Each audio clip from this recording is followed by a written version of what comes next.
शिक्षक एकता जिंदाबाद जिंदाबाद, शिक्षक एकता जिंदाबाद जिंदाबाद, हमारी मांगे पूरी हो, चाहे जो मजबूरी हो, हमारी मांगे पूरी हो, चाहे जो मजबूरी हो, आवाज दो, हम एक हैं, आवाज दो, हम एक हैं, आवाज दो, हम एक हैं।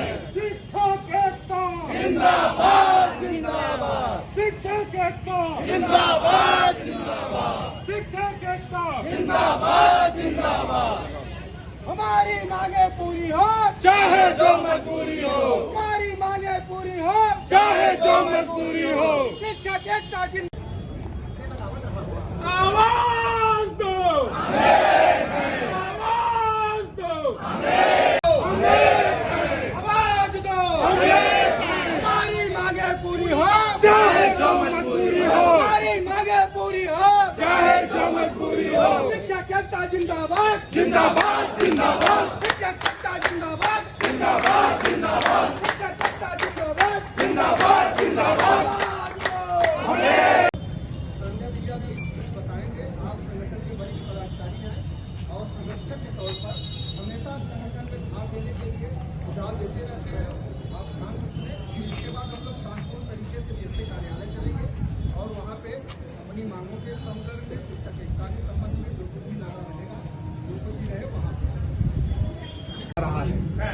उसका हम लोगों ने एक स्पष्टीकरण भी दिया है कि छुट्टियां कैसे हो। तो हम बहुत छुट्टी, हमको शीतावकाश ग्रीष्मावकाश नहीं चाहिए। हमको जिस प्रकार से बेसिक शिक्षा विभाग के अन्य कार्मिकों को दिया जाता है अवकाश, वही अवकाश 14 सीएल, 31 सीएल, 12 सेकंड शनिवार लीव और हाफ डे की व्यवस्था। और यदि हमें अवकाश के दिनों में बुलाया जाता है तो प्रतिकर अवकाश। इसके अतिरिक्त हमको कोई अवकाश नहीं चाहिए। शीतावकाश तो अपना ले लें, हमको जरूरत नहीं है। और सम्मानित साथियों, हमको आपको अडिग रहना है, क्योंकि तमाम प्रकार के समझाए जाएंगे। तो जो आप समझ में आता है तो इतना जरूर जो समझाए तो कहिए सर क्या आपने अपने कार्यालय का डिजिटलाइजेशन करा लिया, या आप भी हम लोगों की तरह से एक मैसेज चल रहा था हमारे ही भी, उसको उसमें वो भी बनाए नहीं होंगे, ऊपर से आएगा कहीं से होगा, लिखा के दिखा रहे हैं कि अगर शिक्षक को ईएलटी दिया जाएगा और जो मांग है पूरी कर दी जाएगी तो क्यों 77 दिन स्कूल खुलेगा। तो इसका मतलब हमारे शिक्षक के अतिरिक्त जो लोग काम करते हो क्यों 77 दिन काम करते हैं। अगर हमको यह समझाया जा रहा है तो क्या वो 77 दिन केवल काम करते हैं? ऐसा नहीं है। एमडीएम के हिसाब से 252 दिन पिछले सत्र में क्लास चला है भैया, चला है। 252 दिन हम यूडायस में भरे हैं। शिक्षक किसी चीज से हट नहीं रहा है। शिक्षक सिर्फ इतना चाह रहा है कि जो व्यवस्था बेसिक शिक्षा परिषद में अन्य कार्मिकों के लिए है वही व्यवस्था शिक्षकों के लिए लागू है। न हम डिजिटलाइजेशन से भाग रहे हैं और न हम किसी चीज का विरोध कर रहे हैं। लेकिन हमारे साथ जो भेदभाव हो रहा है, हमारे साथ जो जबरदस्ती की जा रही है, आप अपने यहाँ नहीं लागू करा रहे हैं लेकिन स्कूल में चाहते हैं। आप 31 सीएल ले रहे हैं, आप सेकंड शनिवार लीव ले रहे हैं लेकिन शिक्षकों को आप नहीं देना चाहते हैं। तो 21 ढंग का हमको समझाने का प्रयास किया जा रहा है। तो हमें यह समझना चाहिए, समझना पड़ेगा। प्रत्येक विद्यालयों पे एक टीम बना के, यहाँ पे जो लोग हैं वह प्राथमिक शिक्षक संघ के सिपाही हैं। हमारा आपका दायित्व है कि केवल व्हाट्सएप ग्रुप में मैसेज डाल देने से काम नहीं कंप्लीट हो जाता है। हम लोगों को एक एक अध्यापक से विद्यालयवार एक एनपीआरसी को 2-2 लोग चूज कर लीजिए और अध्यापकों से बात करिए।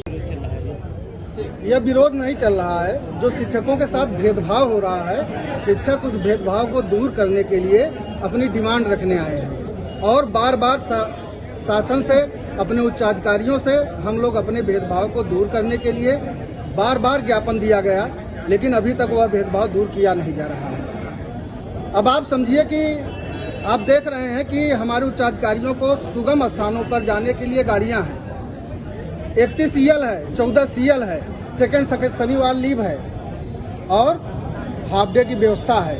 लेकिन ऐसी जगहों पे जहां पे कंप्यूटर पे काम करने वाले ट्रेंड स्टाफ हैं वहां पे डिजिटलाइजेशन नहीं है, और जहां पे विद्यालय पे जहां पे अनट्रेंड हमारे शिक्षक हैं कंप्यूटर से, सिस्टम से, और दुर्गम जगहों पे हमारे विद्यालय हैं, ऐसी जगहों पर डिजिटलाइजेशन और ऑनलाइन डिजिटल अटेंडेंस की बात कही जा रही है, और डिजिटल अटेंडेंस के साथ हमको समझाया जा रहा है कि इसमें रिलैक्सेशन देंगे हमको रिलैक्सेशन नहीं चाहिए, हमको एक नीति चाहिए कि अगर शिक्षक किसी कारण से विलंबित होता है तो उसको कौन सा अवकाश में आप कन्वर्ट करेंगे। सरकार हम किसी की कृपा पे नहीं चाहते। सरकार अगर आपकी बात नहीं मानेगी तो क्या करेंगे? सरकार हम लोगों के माता पिता के समान होता है, और जब पुत्र नाराज होता है, बेटा नाराज होता है, तो अपने माँ बाप के पास जाता है, जिद करता है, और उसका पोषण करना, देखभाल करना सरकार की जिम्मेदारी है। और जब तक हम लोगों को मांगे पूरी नहीं की जाती तो सरकार के खिलाफ हम ऐसे मांगते रहेंगे और अपनी बातों को बुलंद करते रहेंगे। सरकार को मानना ही होगा, और जब तक नहीं मानेंगे तब तक हम ऐसा ही जो डिजिटल अटेंडेंस का मामला है, डिजिटलाइजेशन का मामला है, आप कल्पना करिए कि अगर एक भाई को ज्यादा दिया जाता है, किसी घर में छोटे भाई को कम दिया जाता है, तो उस घर की क्या स्थिति होती है। यह घर घर की कहानी है।